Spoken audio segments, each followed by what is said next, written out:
Hi, I'm Katina Anglin, and welcome to another episode of A Good Show.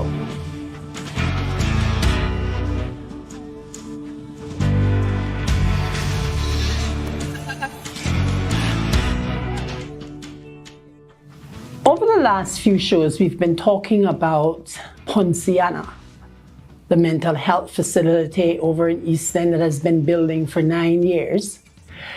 And there was at one point that I said, oh, it was going to be the last segment, and then I went on and I did another segment on it. And in one of the segments, I spoke about elderly, dementia, Alzheimer's, mental health care. And so what I did since then was I started to gather some statistics on the topic, because I think that we as a society need to take a deeper, closer look at elderly mental health care. And for no other reason than this: mental health is not prejudice. It does not care whether you're male or female. It doesn't care if you're black or white, rich, poor. It is not prejudice. It will come to you regardless of where you live. I mean, it's not particularly district-centered. You'll find it in Little Cayman, Grand Cayman, East End, West Bay, doesn't matter, because mental health illness is not prejudiced. So, you know, the elderly who have contributed to building this country now find themselves battling with a different type of social battle, and that is their mental health care. And I choose to focus on health care than on illness, because I think too much stigma is attached to the word mental illness. I think we need to focus more on how we provide proper mental health care. So part of what I did over the last week was I went to the Economics and Statistics Office website. I also looked at the compendium of statistics. I personally contacted the Golden Age Home and the Pines, got some statistics from them, learned some about the process and so on. And here I am today to share some of what I have learned with you. So, going to the Economics and Statistics Office website, I have learned that the total population of the Cayman Islands in 2021 stood at 71,432, comprising 71,105 persons living in households or non-institutions, and 327 persons living in institutions, including prisons and dormitories.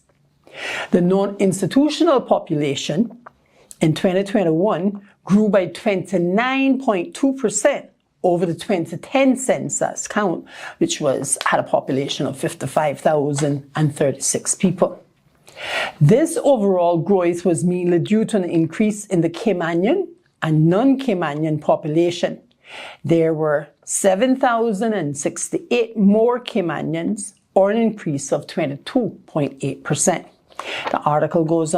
The report goes on to say, the majority of non-institutional population lived in Georgetown, 49.1%, followed by West Bay, 21.6%. Buddentown comes in at a very close third with 20.9%, the Sister Islands 3.2%, Northside 2.7%, and East End 2.6%. Compared to the 2010 population, Buddentown recorded the highest growth rate at 40.8%. So we have Georgetown and West Bay, largest populations, but Buddentown with the largest population growth. Now, there are only 2 elderly care facilities in Grand Cayman Those are located in Georgetown and in West Bay, and we're going to come around to those in just a little bit more. But Bordentown needs to think about that, because if you are the fastest growing population, you need to have some fast growing social services and infrastructure, things that's going to make your society healthy. So now, the largest populations, Georgetown and West Bay, were, besides being in percentages, 33,898 for Georgetown and 14,784 for West Bay. Now, I want to stop there for a moment, because the West Bay Health Center, Nurses Clinic is what its name, was opened in 1993 by the then Minister of Health, the Honorable Mr. Anthony Eden. It was a project that was piloted by the former Minister of Health, who was the Honorable Mr. McKeever Bush from West Bay. But because of the election process and the changeover in the ministries, it was Mr. Anthony who actually opened it. Back then, I think the population was some 11,000 people. We opened that clinic with 2 full-time doctors, 2 full-time rooms, clinic rooms, the public health nurse, and a dental facility. Today, with 14,000 people, or nearly a 30% increase, we still have 2 full-time doctors, 2 clinic rooms, 1 public health nurse, and a dental office. Are our social services and mental and medical care keeping pace with our population growth? I don't think so. But I want to take the time right now to applaud those 2 full-time doctors down there at the West Bay Clinic. Particularly Dr. Christian, who is usually the full-time doctor, and he's sometimes assisted by other doctors, Dr. Clark, Dr. Bell, Dr. Jackson. You guys know yourselves. I just want to tell you, thank you for your invaluable contribution to my community of West Bay, because I just don't know how you guys manage to do it. I know what the challenges are. I just don't know how you manage to keep going, because you are burdened with the pediatric care for those at West Bay Primary School when they do come over. You are burdened also with the appointments and the emergency walk-ins. You have the elderly and the disabled to have to go out and do home visits for. And I just don't know how you are expected to keep up with all of this. But especially, I don't know how you actually manage to keep going. So I just want to tell you, thank you. Now, going back to our 2021 census report, which you can find on the website for the Economics and Statistics Office, and population structure by district, status, and sex, which is section 1.2, and I'm looking at the table 1.2c, which speaks of population by age group and sex.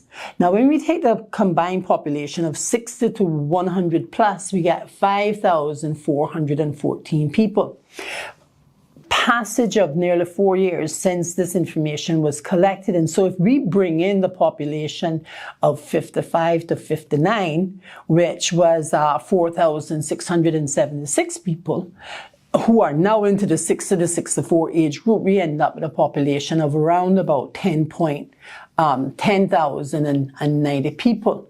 But we have a death rate, according to the Compendium of Statistics, our death rate is roughly 4.5%. So when we take that away, we're somewhere around about 9,635, depending on how that 4.5% is actually calculated. The largest elderly population, though, is found in Georgetown and West Bay.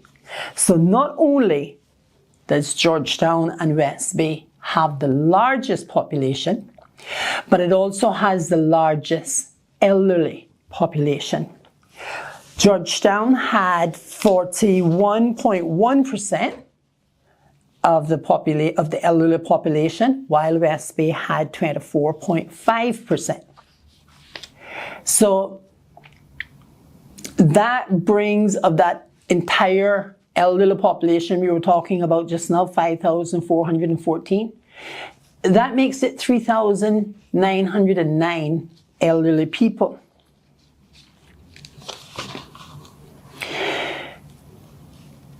I think that's a pretty good record for us to have, considering the overall size of our population, because we can look at it and we can say, well, you know what? It's good to live in the Cayman Islands. It's good to be a Caymanian, because it seems like Caymanians and those living in the Cayman Islands have a long life expectation, you know? And I think that we should probably do some more research into why we have over 100s in such a small population, and why we have those who are celebrating the elderly life, even those who are celebrating the older persons this month, you know. Just so happy for you all, and go on, age out loud. But here's the downside to that, is that with such a large population and a large growing base population, our elderly population each year will be larger and larger, which means that we're going to have more and more people to provide elderly care for. The problem is that there is not a lot of elderly care that's available in this country as one of the top 10 financial centers. Remember at the beginning of this show when I told you that there were 2 facilities on the island? It's the Golden Age Home in West Bay and the Pines Retirement Home in Georgetown. Well, the Pines Retirement Home is the largest of those 2 facilities. It has a total of 44 beds. Right now, there are 40 beds that are taken. There are 4 beds available. And there's a waiting list for NAU clientele to get those 4 beds. The Golden Age Home has 20 beds, and they're all taken. We have a total of 64 beds for a population of 3,909, with the realization of this, right? Those 3,909 people are not all going to go to Golden Age. They're not all going to go to the Pines. Some of them are going to go to the hospital. Some are going to die at home. The others, we don't know how they're going to die. We don't know what ages they're going to live to. So I am not suggesting for a moment that we need to have 3,909 beds. That's not what I'm saying. What I am saying is that we should have provisions in place that at the minimum meets the minimum need of our populations, of our growing elderly population.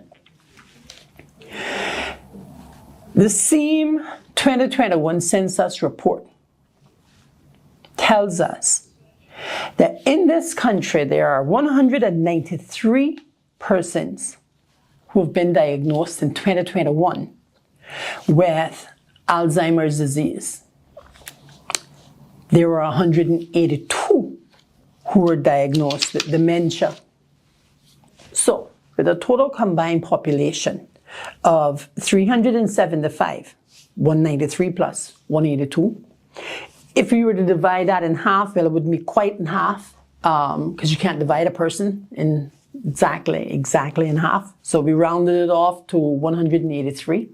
And if we said that 183 of the 375, representing 50% of the Alzheimer's and dementia population, required services through government funding, then we would be short of 223 beds. we would have a shortfall for elderly of about 123 beds. So what is the plan? How do we plan to take care of them? And I don't know, for the people that are watching this, if you know what it's like to have to provide care for someone with Alzheimer's or dementia.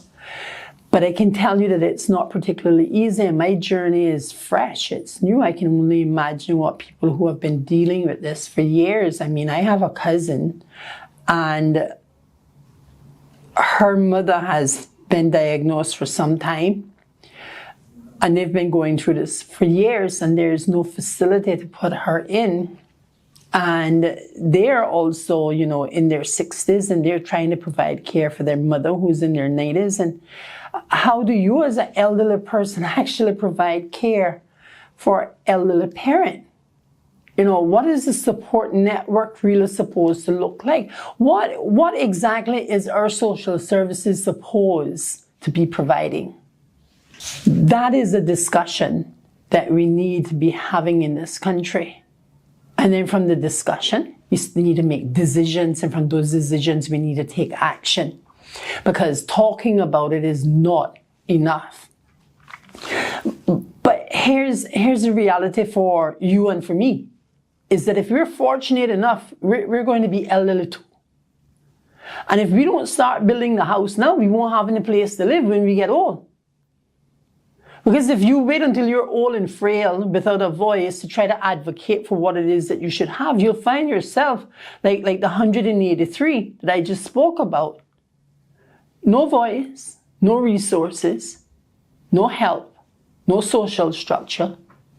So I suggest we start talking to our politicians about this. From now, we are already overdue, by the way. We are very much overdue, because the fact that we don't think that we need to provide facilities for the elderly and for the mental health care of our citizens, and then we go back and we reflect on Poinciana, still 9 years on, still no date. The minister now saying, I won't give another date because we've kicked the ball so many times across the field. We've shifted the goalpost so many times. We've given estimate after estimate. We've given promise after promise. We've kicked the can further down the street so many times that I'm just not going to do it another time. And that's me paraphrasing, but that's just the absolute truth of where we are now at with Poinciana, which is about, 18 months away from being completed, as far as I can understand. But listen, not just for own sakes as individuals who are day by day getting older, but also because the long and short of it is this: our elderly are deserving of our care and of our commitment as much as the youth and the middle age in this society do, for just one single reason. The elderly are human beings too. But there's another reason that I would like to append to that, why we need to support our elderly, why we need to strongly support our elderly. The asphalt roads you see out there that we're driving on, their investment in this country when they were running up and down, rambling in the bush, looking tops so that they could make thatch rope, so we could sell thatch rope off. They helped to build this country. When they were getting onto those ships, leaving from out here and going off, knowing that they were heading out into the blue graveyard, they still went. And they sent back all that they could send back to help build this country.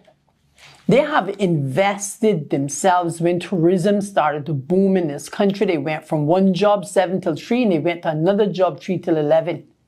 They have already invested in building this country so that you and I have asphalt roads to drive on, because they helped to build a strong economy.